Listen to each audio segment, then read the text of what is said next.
I need to do a little bit of digging in the backyard out here. And one thing I know is that somewhere beneath my feet is a high power cable. And I don't want to go tearing through that cable with an excavator. That could be a really bad day. So we're going to poke around here a bit and find where that cable really is. So we can just not use a shovel. I could dig up half of this yard with a shovel and probably still not find that wire. And if I did find the wire with a metal shovel, that might not be a good day.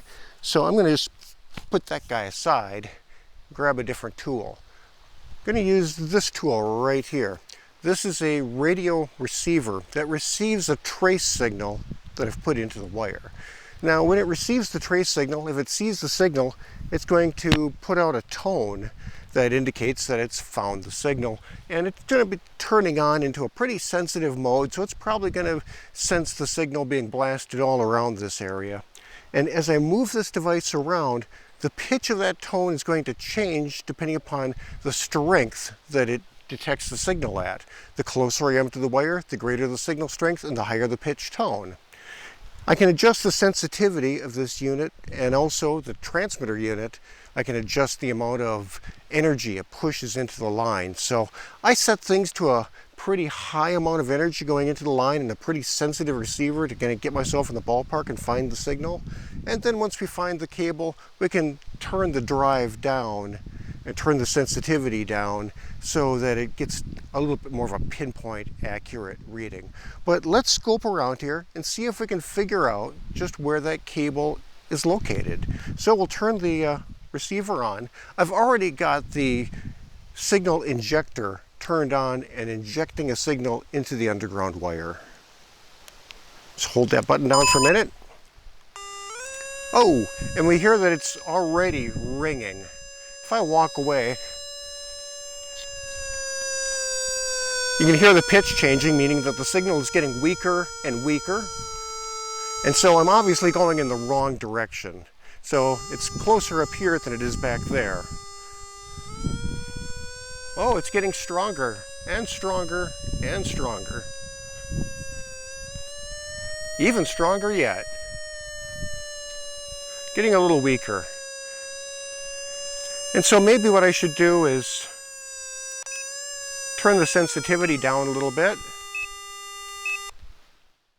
And, oop, getting stronger. Now we're getting a little weaker. So,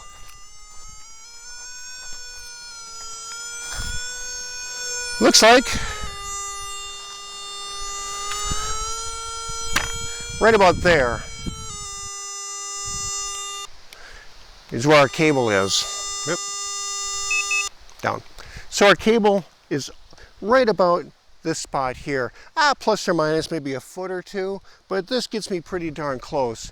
And I could do some tweaking of adjusting the levels of drive and sensitivity on this device to get myself an even more accurate measurement. But I think you get the idea that it's a pretty easy tool for being able to locate just where your wires are. And so what I would do from this point is I would keep tracing this wire across the yard and lay down some markers or put down some paint showing where that cable runs to. So when we do excavating of the yard, we know that those are the areas where we have to be extra careful not to go ripping up lines.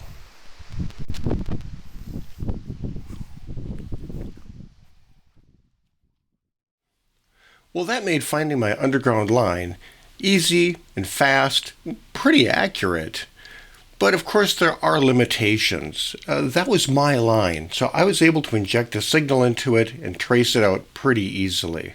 But there are some kinds of lines that you're not going to find quite so easily, such as underground fiber optic cables, or gas pipelines, sewer lines, or power feeds that you can't get a signal injected into to trace. And if you're concerned about utility service lines, or you're working in easement zones where utility services could likely be sure to coordinate with those utility companies to have them help you trace out the location of their services. You don't want to hit those lines, and they certainly don't want you hitting those lines. And usually they're very friendly about assisting you with location services. In some jurisdictions, this is a legal requirement to call before you dig. So before doing any significant excavating, especially in utility easement zones, make sure you are familiar with the rules and regulations in your jurisdiction. Before I show you a couple more examples of where this could be a really useful tool around your home, let's take a quick look at the equipment itself, and I'll do a short run-through of the features and operation. It's really super simple. Now, this is not a sponsored video. It's just a piece of equipment that I purchased that I think works really well that I want to share with you. So let's take a quick look at the controls and the features of this underground cable locating system. First, let's look at the receiver unit. This is the unit that you would carry around and sweep about, somewhat like a metal detector, looking for the line that you're trying to trace. There's a number of buttons on this unit, and their operation is extremely simple. The first button is power, which turns the unit on or off. The next button over is the display backlight, which allows for easier reading in dark situations. This button right here operates as a flashlight, and there are some LEDs up near the front of this unit which allow the unit to be used somewhat like a flashlight, kind of like an iPhone style flashlight, if you will. This button right here enables or disables the sound. And so with sound enabled, you can sweep this unit around and quickly, just through the sound alone, get close to what you're trying to trace. That information will also show up on the meters on the display. And if you wish, you can turn the sound off with this button and just simply watch the meter. The button here operates the sensitivity, and this button works in conjunction with these up and down arrow buttons, where you can adjust the sensitivity of this unit for either being in automatic mode or in different steps of manual mode, depending upon the signals that you're tracing. High sensitivity mode may give you spurious signals, and so being able to drop down to lower sensitivity once you've got your line targeted can be helpful for more pinpoint accuracy in your targeting.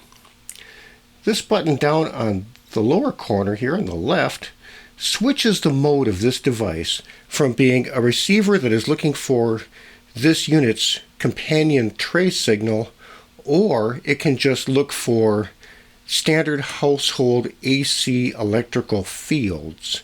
And so in the AC electrical field mode, by pushing this button, you can sweep this device around your walls. And if there is a power line running behind the wall at that location, the unit will indicate. On the display, there is just a simple information display that will show you the signal strength that it's receiving, and it can also show you which transmitter channel you are listening to.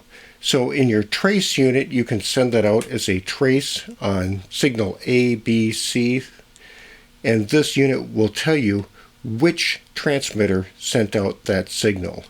So if you wanted to do a complicated tracing situation with multiple trace units driving different lines, you could identify which transmitter you're attached to and which line you're tracing.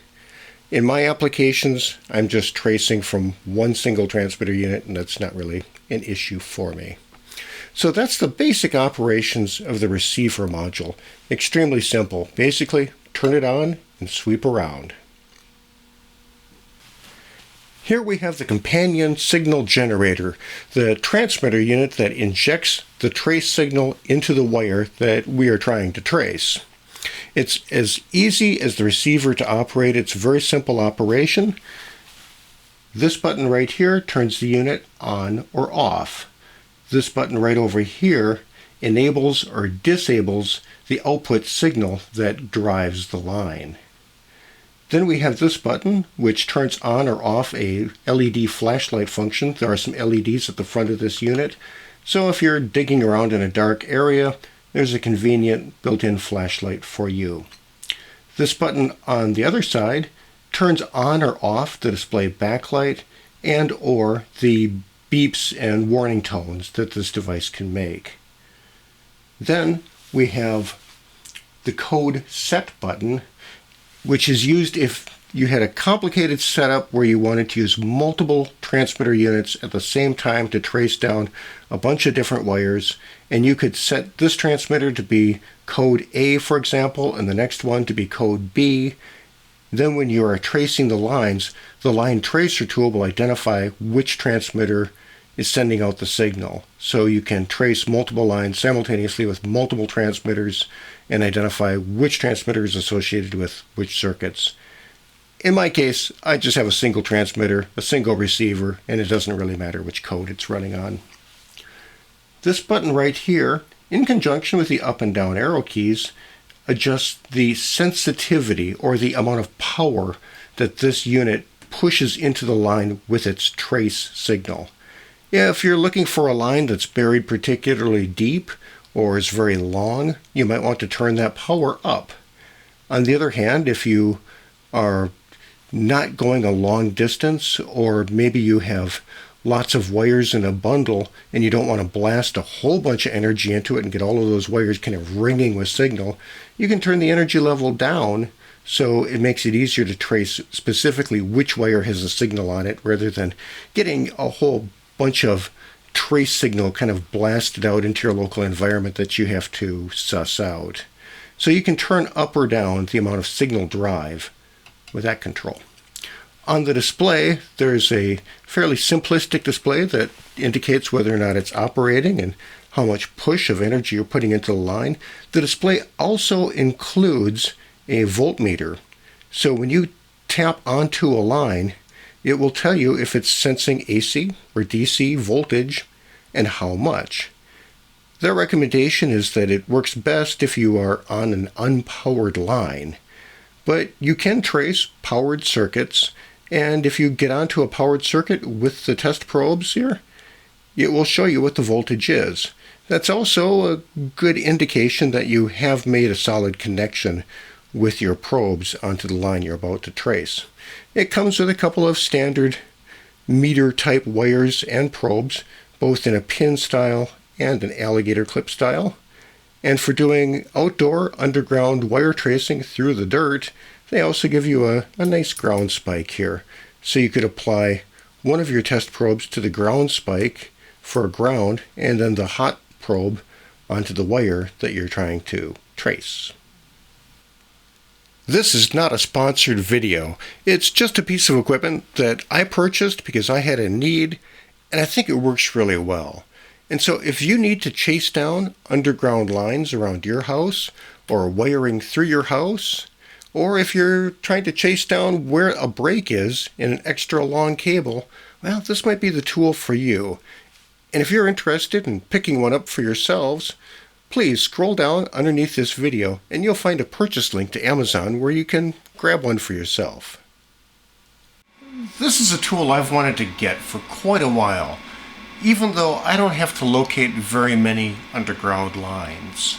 This is also useful for finding wiring within the house. For example, if I wanted to work on this wall, I see that there's an outlet right here, and it would be awfully good to know just where the power lines are in this wall, so I'm careful when I go tearing into the wall. And with this tool, I can set it to sniff out AC power fields and see if this outlet is energized or not. Turn the device on. I'll put it over to the mode where it detects the fields coming off of AC power. And it tells me that that socket is energized. And you can also scope around a little bit in this mode to see where the wire is. This is a mode pretty similar to what you can find on some more advanced stud finders for finding active electrical feeds within walls.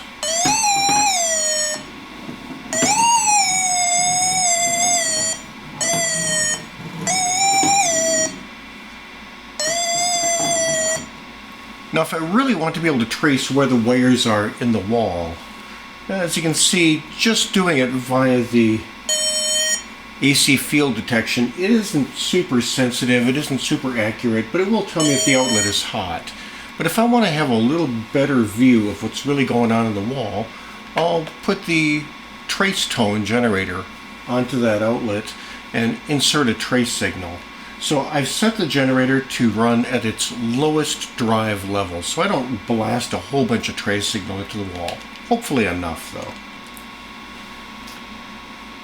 So I've got the trace signal generator attached to that outlet, and I can see on the display here that it's measuring 120 volts, so that's a pretty good indication that I'm on that circuit.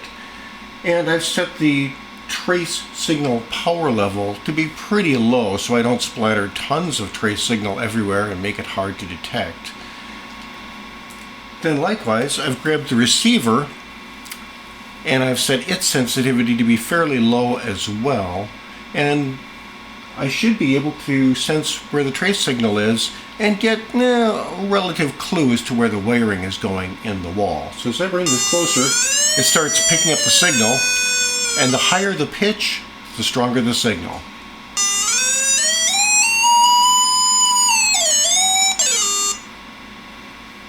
Well, that tells me that I'm probably not dealing with a wire that's coming down from here. It must be coming from one of the sides.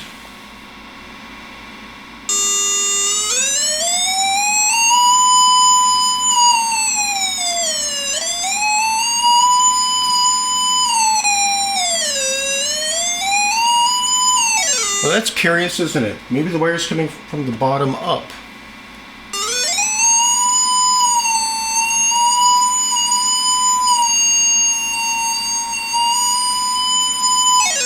Kind of seems that way, doesn't it? It looks like I'm pretty safe through most of this.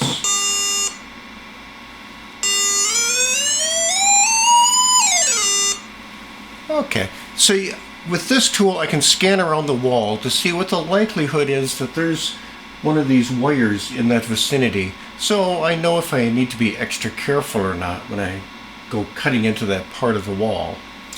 Okay, so as you can see, you can pretty easily determine approximately where the live wiring is inside of the wall. So if you're going to go tearing into the wall, you know which areas to be extra careful in so you don't destroy the wiring.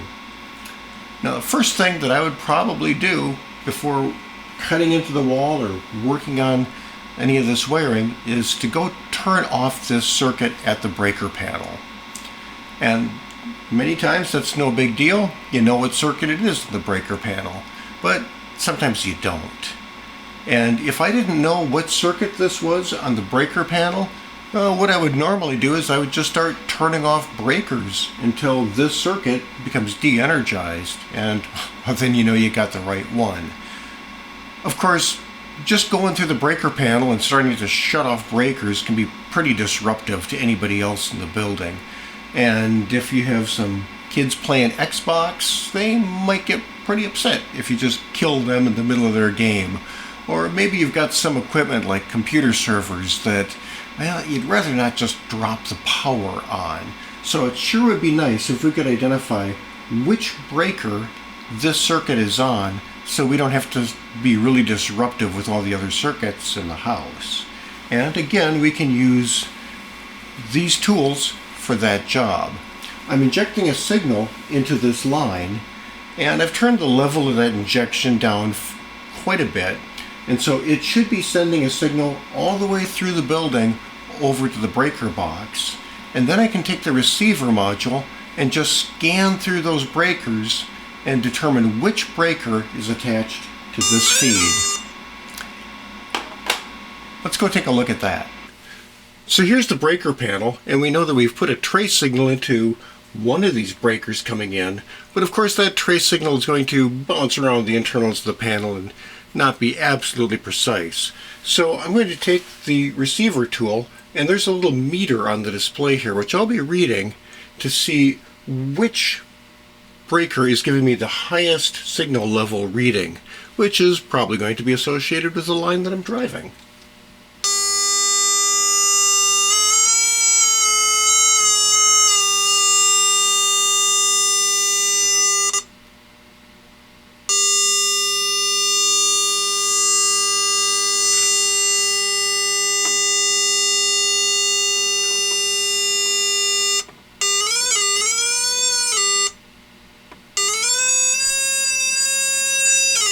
probably that one right there. So I think you can see how handy this tool can be. Let me give you one more application where I find a tool like this to be really useful. If I have a long cable that isn't working, well, the first thing I'm going to do is check at the connectors to look for a broken connection, because that's where things often fail. But sometimes a cable can fail in the middle of the cable somewhere, and that can be a little bit challenging to locate. But with a tool like this, I can just inject the signal into one end of the cable and trace along that wire until the signal starts dropping out, and right about in that area I would expect to find a break in the cable. I could then chop out a few inches of the cable in that area, splice back together, and be back in operation. So I hope you were able to see how effective and how useful a tool like this can be, and maybe it's something that you'd be interested in adding to your collection of tools. I invite you to check the link down below if you want to explore these sorts of tools. Well, thanks for joining me in this video. I really appreciate you coming along for this journey, and I hope that you choose to watch more videos when you get time. To make it easy for you to get back to this channel and watch more, I would suggest that you consider subscribing to the channel. Thanks again, and I hope to catch you on another upcoming video.